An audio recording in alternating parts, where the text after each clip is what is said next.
ನಮಸ್ತೆ ವೀಕ್ಷಕರೇ, ನಾನು ನಿಮ್ಮ KN ರಾವ್ ಗುರುಜಿ. ಇವತ್ತಿನ ವಿಷಯ 2026 ಸೆಪ್ಟೆಂಬರ್ ತಿಂಗಳ ಭವಿಷ್ಯ. ಅದರಲ್ಲಿ ಸಿಂಹ ರಾಶಿ.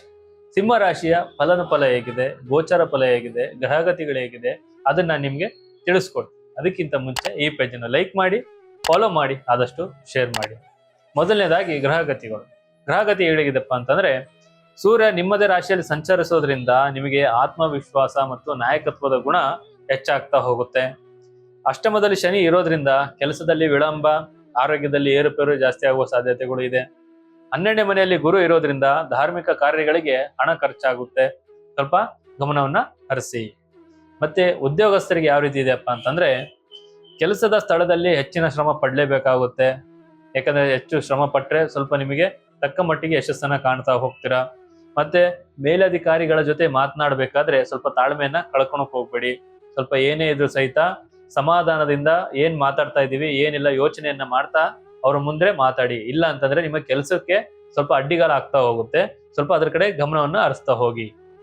ಇದರ ಜೊತೆಗೆ ಸೆಪ್ಟೆಂಬರ್ 16 ನಂತರ ಟ್ರಾನ್ಸ್ಫರ್ ಆಗೋದಿಕ್ಕೆ ಮತ್ತೆ ಹೊಸ ಜವಾಬ್ದಾರಿ ಸಿಗುವ ಸಾಧ್ಯತೆಗಳು ಕೂಡ ನಿಮಗೆ ಅನುಕೂಲ ಆಗ್ತಾ ಹೋಗುತ್ತೆ. ಸೆಪ್ಟೆಂಬರ್ 16 ನಂತರ ಎಲ್ಲ ರೀತಿ ಟ್ರಾನ್ಸ್ಫರ್ ಆಗಿರ್ಬೋದು ಅಥವಾ ಹೊಸ ಕೆಲಸ ಸಿಗೋದಾಗಿರ್ಬೋದು ನಿಮಗೆ ದೊರಕ್ತಾ ಹೋಗುತ್ತೆ. ಅಲ್ಲಿ ತನಕ ನೀವು ಸಮಾಧಾನವಾಗಿ ಎಲ್ಲ ರೀತಿ ಇರಬೇಕಾಗ್ತಾ ಹೋಗುತ್ತೆ. ಮತ್ತೆ ವ್ಯಾಪಾರ ವ್ಯವಹಾರಸ್ಥರ ವಿಚಾರದಲ್ಲಿ ನೋಡ್ತಾ ಹೋದ್ರೆ, ಆದಾಯ ಬಂದ್ರು ಅಷ್ಟೇ ವೇಗವಾಗಿ ಖರ್ಚಾಗುವ ಸಾಧ್ಯತೆಗಳು. ಯಾಕೆ ಆದಾಯ 100 ರೂಪಾಯಿ ಬಂದ್ರು ಸಹಿತ ಅದರ ತಕ್ಕನಾಗೆ ಖರ್ಚಾಗುವ ಸಾಧ್ಯತೆಗಳು ಕೂಡ ಜಾಸ್ತಿ ಇದೆ. ಆದಷ್ಟು ನೀವು ಈ ತಿಂಗಳು ಉಳಿತಾಯದ ಕಡೆ ಗಮನವನ್ನ ಹರಿಸಲೇಬೇಕು. ಯಾಕೆ ಯಾರನ್ನು ನಂಬಿ ಸಹಿತ ನೀವು ಪಾರ್ಟ್ನರ್ಶಿಪ್ ಬಿಸ್ನೆಸ್ಗೆ ಕೈ ಹಾಕಕ್ ಹೋಗ್ಬೇಡಿ. ಯಾಕಂದ್ರೆ ಅದರಿಂದ ಕೈ ಸುಟ್ಕೊಳ್ಳುವಂತ ಸಾಧ್ಯತೆಗಳು ಕೂಡ ಜಾಸ್ತಿ ಇದೆ. ಆದಷ್ಟು ಏನ್ ಮಾಡ್ತಾ ಇದೀವಿ ಏನಿಲ್ಲ ಯೋಜನೆಯನ್ನ ಮಾಡಿ ಮತ್ತೆ ಅದ್ರ ತಕ್ಕನಂಗೆ ಪ್ಲಾನ್ ಮಾಡಿಬಿಟ್ಟು ಮುಂದೆ ಹೊರದಷ್ಟು ನಿಮಗೆ ಅನುಕೂಲ. ಇಲ್ಲ ಅಂತಂದ್ರೆ ಅದರಿಂದ ನಿಮಗೆ ಅನಾನುಕೂಲ ಆಗುವ ಸಾಧ್ಯತೆಗಳು ಕೂಡ ಜಾಸ್ತಿ ಇದೆ. ಸ್ವಲ್ಪ ಯೋಚನೆಯನ್ನ ಮಾಡಿ. ಏನು ಇನ್ವೆಸ್ಟ್ಮೆಂಟ್ ಮಾಡಕ್ ಹೋಗ್ತಾ ಇರ್ತೀರಾ, ಮ್ಯೂಚುವಲ್ ಫಂಡ್ಸ್ ಅಲ್ಲಿ ಆಗಿರ್ಬೋದು, ಶೇರ್ ಮಾರ್ಕೆಟ್ ಅಲ್ಲಿ ಆಗಿರ್ಬೋದು, ಅದ್ರ ಬಗ್ಗೆ ಅನುಭವ ಇರೋರಂತರನ್ನ ಕೇಳ್ಬಿಟ್ಟು 108 ಬಾರಿ ಯೋಚನೆಯನ್ನ ಮಾಡಿ. ಇದರಿಂದ ಮಾಡಿದ್ರೆ ಎಷ್ಟು ಲಾಭ ಬರುತ್ತೆ ಅಥವಾ ನಷ್ಟ ಆಗುತ್ತಾ, ಹೇಗ್ ಮಾಡ್ಬೇಕು ಎಲ್ಲ ರೀತಿ ಕೇಳ್ಬಿಟ್ಟು ಆಮೇಲೆ ಮುಂದುವರಿರಿ. ಎಲ್ಲ ರೀತಿ ಒಳ್ಳೇದಾಗ್ತಾ ಹೋಗುತ್ತೆ. ಮತ್ತೆ ಶಿಕ್ಷಣ ವಿಚಾರದಲ್ಲಿ ನೋಡ್ತಾ ಹೋದ್ರೆ, ವಿದ್ಯಾರ್ಥಿಗಳಿಗೆ ಏಕಾಗ್ರತೆಯ ಕೊರತೆಗಳು ಬಹಳ ಅಂದ್ರೆ ಬಹಳ ಕಾಡ್ತಾ ಹೋಗುತ್ತೆ. ಯಾಕಂದ್ರೆ ಮನಸ್ಸು ಚಂಚಲವಾಗ್ತಾ ಹೋಗುತ್ತೆ, ಆಲಸ್ಯತನ ಜಾಸ್ತಿ ಆಗ್ತಾ ಹೋಗುತ್ತೆ. ಆಸಕ್ತಿ ಇದ್ರೂ ಸಹಿತ ಓದೋದಕ್ಕೆ ಮನಸ್ಸು ಬರ್ತಾ ಇರಲ್ಲ. ಈ ರೀತಿಯ ಸ್ಥಿತಿಗತಿಗಳು ಕೂಡ ವಿದ್ಯಾರ್ಥಿಗಳಿಗೆ ತುಂಬಾ ಅಂದ್ರೆ ತುಂಬಾ ಕಾಡ್ತಾ ಹೋಗುತ್ತೆ. ಇವರು ಕಠಿಣ ಪರಿಶ್ರಮ ಪಟ್ರೆ ಮಾತ್ರ ಸ್ಪರ್ಧಾತ್ಮಕ ಪರೀಕ್ಷೆಗಳಲ್ಲಿ ಸ್ವಲ್ಪ ಮಟ್ಟಿಗೆ ಯಶಸ್ಸನ್ನ ಕಾಣಬಹುದು. ಇಲ್ಲ ಅಂತಂದ್ರೆ ಫೇಲ್ ಆಗುವ ಸಾಧ್ಯತೆಗಳು ಕೂಡ ಜಾಸ್ತಿ ಇದೆ. ಅದ್ರ ಕಡೆ ಗಮನವನ್ನ ಹರಿಸಿ. ಮತ್ತೆ ರೈತರ ವಿಚಾರದಲ್ಲಿ ನೋಡ್ತಾ ಹೋದ್ರೆ, ಬೆಳೆಗಳ ರಕ್ಷಣೆಗೆ ಅನಿರೀಕ್ಷಿತವಾಗಿ ಖರ್ಚುಗಳು ಜಾಸ್ತಿ ಆಗ್ತಾ ಹೋಗುತ್ತೆ.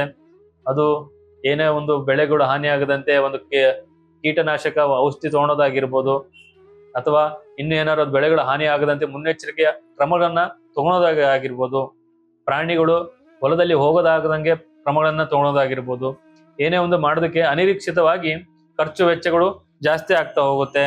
ಮತ್ತೆ ಇದರ ಜೊತೆಗೆ ಹವಾಮಾನ ವೈಪರೀತ್ಯದಿಂದ ಬೆಳೆಗಳು ಹಾನಿಯಾಗದಂತೆ ಸ್ವಲ್ಪ ಮುನ್ನೆಚ್ಚರಿಕೆ ಕ್ರಮಗಳನ್ನ ವಹಿಸ್ತಾ ಹೋಗಿ.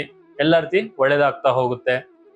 ಮತ್ತೆ ಆರೋಗ್ಯ ವಿಚಾರದಲ್ಲಿ ನೋಡ್ತಾ ಹೋದ್ರೆ, ಈ ತಿಂಗಳು ಸಿಂಹ ರಾಶಿಯವರಿಗೆ ಯಾವ ರೀತಿ ಇದೆಪ್ಪ ಅಂತಂದ್ರೆ, ಕಾಲು ನೋವು ಸಮಸ್ಯೆ ಆಗಿರ್ಬೋದು, ಕಣ್ಣಿನ ಸಮಸ್ಯೆಗಳಾಗಿರ್ಬೋದು, ಬಹಳ ಅಂದ್ರೆ ಬಹಳ ಕಾಡ್ತಾ ಹೋಗುತ್ತೆ. ಇದರಿಂದ ಸ್ವಲ್ಪ ಆರೋಗ್ಯದ ಸ್ಥಿತಿಗತಿಗಳು ಸ್ವಲ್ಪ ಚಿಂತನೆಯಲ್ಲಿ ಮುಳುಗ್ತಾ ಹೋಗ್ತೀರಾ.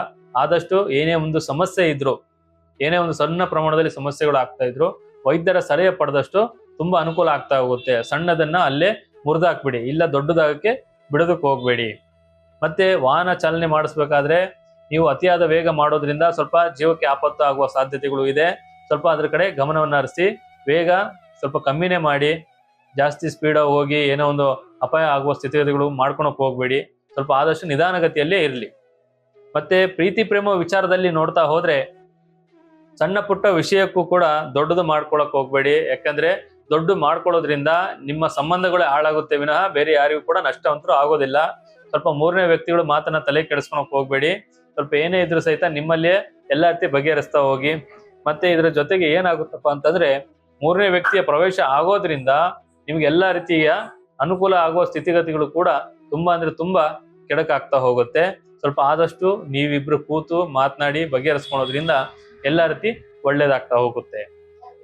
ಮತ್ತೆ ಮದುವೆ ವಿಚಾರದಲ್ಲಿ ನೋಡ್ತಾ ಹೋದ್ರೆ, ಕುಟುಂಬದ ಆರ್ಥಿಕ ವಿಷಯಗಳಿಗಾಗಿ ದಂಪತಿಗಳ ನಡುವೆ ಸಣ್ಣ ಪುಟ್ಟ ಚರ್ಚೆಗಳು ನಡೀತಾ ಹೋಗುತ್ತೆ.